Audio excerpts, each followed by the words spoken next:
चलिए साथियों, इसके आगे की हम लोग बात करते हैं। यहाँ पे हमारा जो आ, आगे की चीज़ें रुक गई थी उसमें देखते हैं ज़रा।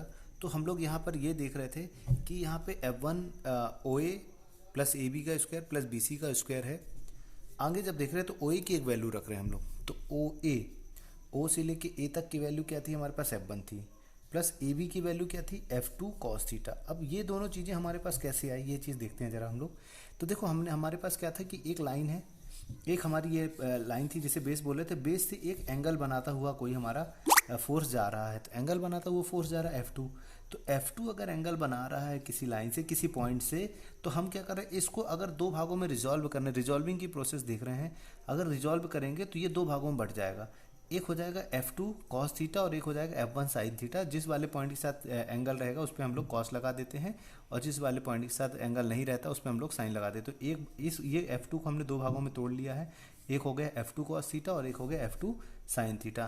तो अब यहाँ पर हम ये देख रहे हैं कि F2 जो है दो भागों में बटा, तो एक ये हो गया ये A से B तक की दूरी। तो A से B तक के बीच की दूरी का जो वैल्यू क्या है F2 कॉस थीटा।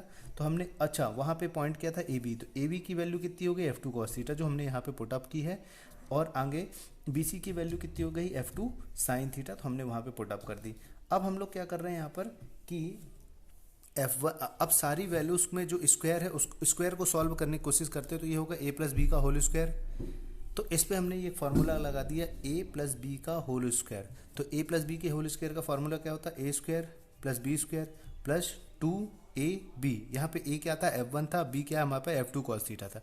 ये फार्मूला रखा है और ये सेम लिख दिया। अब हम यहाँ पे देखेंगे जो F2 एक तरफ कर देते हैं और F1 की जो वैल्यू है वो एक तरफ रख देते हैं। तो यहाँ पर हमको देखने को मिल रहा है कि भैया ये F1 है तो F1 रख दिया, यहाँ पे 2F1 F2 कॉस थीटा को एक साथ रख दिया और F2 कॉस थीटा स्क्वायर को एक साथ और F2 साइन थीटा स्क्वायर को एक साथ।